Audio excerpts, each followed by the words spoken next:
ایک لعنت ہے ابن زیاد پر، شاید مومنین کو پتہ نہ ہو، یہ تاریخ کے بڑے عجیب پہلو ہیں کہ یہی شمر ہے جنگ صفین میں علی کے ساتھ ہے، جان باز جنگ صفین ہے، اور یہی شمر جب آتا ہے لشکر یزید میں قاتل حسین ابن علی بن جاتا ہے۔ یہی تو فکر ہے جو ہم لوگوں کو دینا چاہتے ہیں۔ بھائی انسان کی زندگی، انسان کا کردار کبھی اسٹیبل نہیں رہتا، سوائے معصومین کے جن کے لیے خدا نے آیت نازل کی کہ انما یرید اللہ وَيُذْهِبَ عَنْكُمْ رِجْسَ أَهْلَ الْبَيْتِ، وہ اسٹیبل ہیں کردار کے اعتبار سے، ورنہ ہم کبھی بھی اسٹیبل نہیں رہ سکتے۔ آج میں مومن ہوں، کل پتہ نہیں، آج میں اچھی باتیں کر رہا ہوں، میرا کل کچھ پتہ نہیں۔ انسان کبھی بھی اپنی گارنٹی نہیں دے سکتا میں ہمیشہ مومن رہوں گا۔ یہی شمر ہے جب علی کے ساتھ ہے تو اسٹیبل ہے، یہ شمر علی سے دور ہوتا جاتا ہے اور لشکر یزید میں آتا ہے، قاتل حسین ابن علی بن جاتا ہے۔ زبیر کا میں واقعہ کئی سال پہلے آپ کو بتا چکا، وہ زبیر جو مولا علی کی پھوپھی کا بیٹا ہے، اور وہی جنگ جمل میں علی کے مقابلے میں کھڑا ہو جاتا ہے۔ یہی اصحاب رسول کے ارد گرد گھوم رہے ہیں، لیکن ایک وقت آتا ہے رسول خدا کے بعد یہی آپس میں لڑ رہے ہیں۔ لڑائی کی بنیاد حق ہونی چاہیے، دنیا نہیں۔ لڑائی کی بنیاد دین ہونا چاہیے، اپنی ذات نہیں، مال نہیں، شہرت نہیں، مقام نہیں، حکومت نہیں۔ مجھے یہ دیکھنا ہے کہ علی جنگ جمل میں گئے حکومت کو بچانے کے لیے یا دین کو بچانے کے لیے۔ مجھے یہ دیکھنا ہے کہ جنگ صفین میں امیر شام اپنے تخت کو بچا رہے تھے یا دین کو بچا رہے تھے۔ جب ان چیزوں پہ مسلمان سوچے اسے پتا چلے کہ اسٹیبلٹی تو ہے ہی نہیں۔ یہی ابن زیاد ہے، ابن زیاد۔ آپ کو پتا ہے کہ حکومت مولا علی میں یہ مولا علی کا گورنر تھا، شیعوں کو پتا ہی نہیں۔ زیاد جیسا بندہ گورنر ہے علی بن ابی طالب کا، کہاں پر؟ فارس میں۔ اس وقت کا فارس یعنی ایران پاکستان کا بارڈر اور سارا افغانستان اس میں آتا تھا۔ مولا ظاہر کو دیکھتے تھے، اس وقت اگر نیک ہے، معاشرے میں خوش نام ہے، بدنام نہیں ہے، مولا کو عہدہ دیتے تھے اور کوشش کرتے تھے کہ اس کو اپنی طرف مائل کریں۔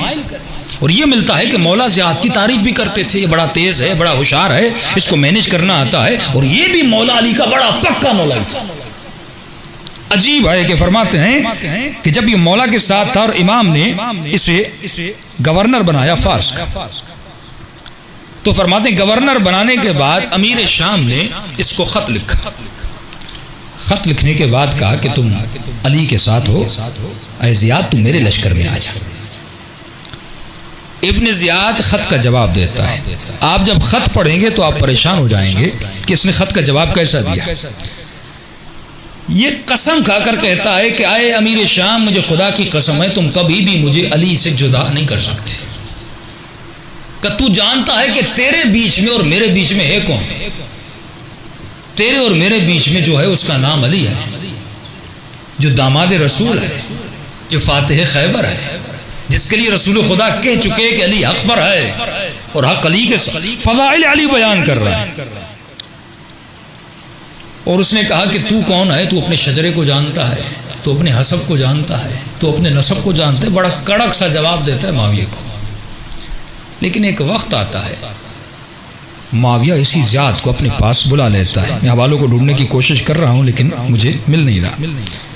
بلانے کی کوشش کرتا ہے اور اس کے بعد اس کو بلاتا ہے۔ اب غور مومن کو یہ کرنا ہے کہ ابن زیاد بنا کیسے؟ یہ خط و کتابت تاریخ میں موجود ہے، آپ طبری پڑھیں، طبری میں بڑے سارے واقعات موجود ہیں۔ ابن زیاد کی ایک کمزوری تھی، جب امام زیارت عاشورہ میں اس پہ لعنت بیچتے ہیں، وابن مرجان کہتے ہیں، باپ کا نام ہی لیتے ہیں، اس پر لعنت ہو جو مرجانہ کا بیٹا ہے۔ صلوات پڑھیں محمد و آل محمد پر۔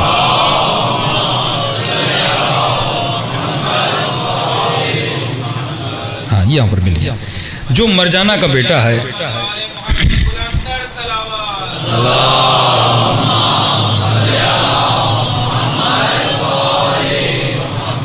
وعجل فرجہم، فرمایا لعنت اس پر جو ابن مرجانہ کا۔ امام عرب میں اگر ماں کے نام سے کسی کو بلایا جائے یہ اس کی توہین ہے۔ یہودی فخر کرتے ہیں ماں پر، وہ ہمیشہ ماں کے نام سے پکارتے ہیں. عرب ہمیشہ خود کو باپ کے نام سے یاد کرتے ہیں. تو ابن زیاد کا تاریخ یہ ہے، یہ طبری بھی لکھتا ہے، ابن ابو الحدید بھی لکھتا ہے، ابو بلال ہیں اہل سنت کے بہت بڑے عالم دین ہیں، وہ بھی اپنی کتاب میں لکھتے ہیں. فرمایا کہ زیاد کو یہ بات بڑی چبھتی تھی، کیونکہ اس کو بھی پتہ نہیں تھا، جیسے کوئی یتیم بچہ پلتا ہے اور بڑا ہوتا ہے، اس کو پتہ نہیں تھا میرا باپ کون ہے.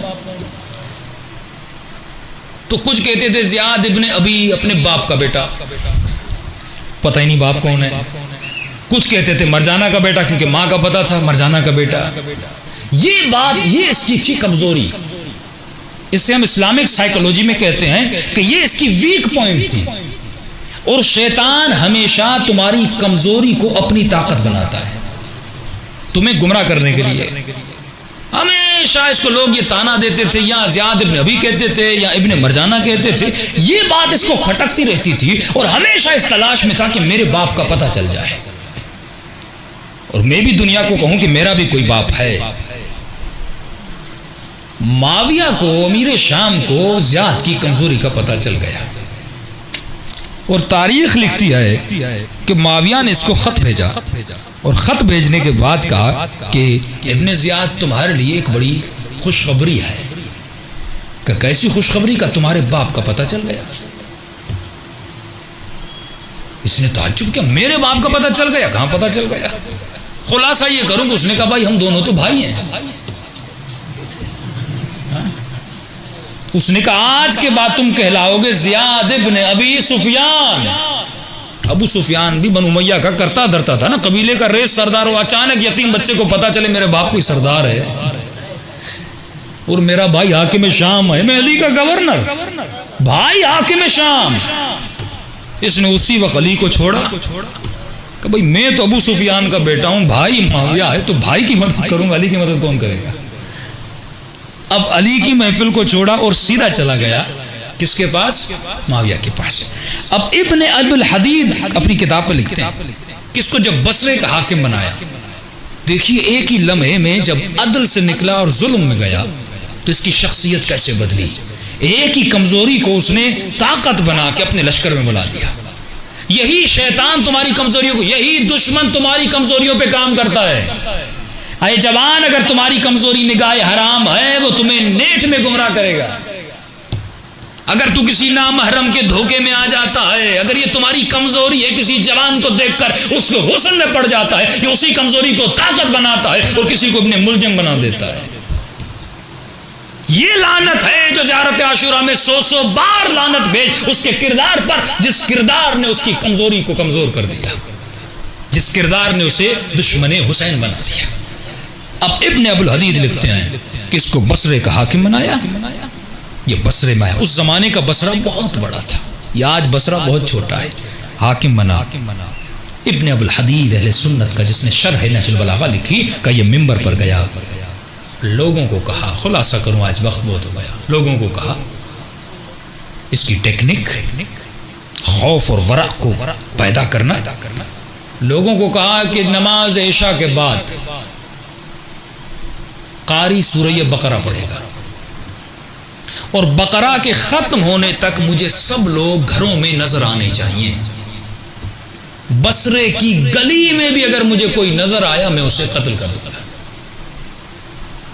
حکم دیا اس نے. ابن ابو الحدید کہتا ہے کہ پہلی رات سورہ بقرہ ختم ہوئی اور گلیوں میں گئے، 700 لوگ ملے.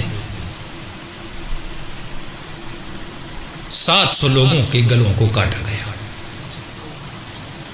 دوسرے دن 500 لوگ ملے، دوسرے دن 500 لوگوں کو مارا گیا.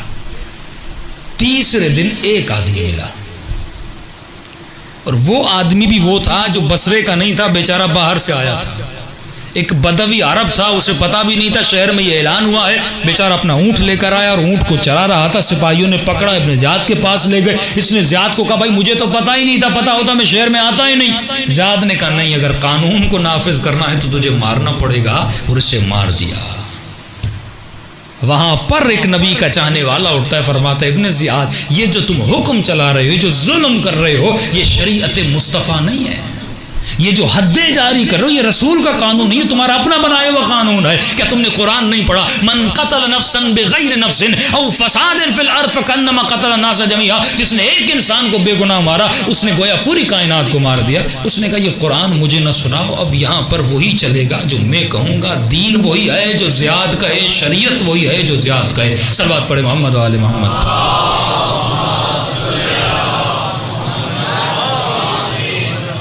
اب آگے کیونکہ بحث بڑی اچھی بحث ہے اور اس میں بڑے حوالے آئیں گے محمد ابن ابی بکر کے، اور مختلف جو خط و کتابت ہوئی ہے معاویہ میں اور ابی بکر میں، اور اس نے کیا القابات دی ہیں امیر شام کو، اور امیر شام نے ان کو کیا القابات دیا ہیں، اور نبی کی 3 بیٹیاں اور عقد ام کلثوم، یہ ساری باتیں کل انشاءاللہ اس لپیٹ میں آ جائیں گی کہ مسلمان اگر واقعاً تاریخ کو پڑھے وہ اپنے سارے مسائل کو حل کر سکتا ہے۔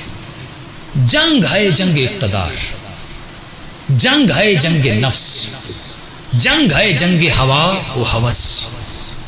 تمہیں یہ دیکھنا ہے کہ کون حکومت کے لیے لڑ رہا ہے اور کون دین خدا کے لیے لڑ رہا ہے۔ اے انسان، تم یہاں پر اپنی دنیا کو بچانے کے لیے نہیں آیا، تو یہاں پر اپنی آخرت کو بچانے کے لیے آیا ہے۔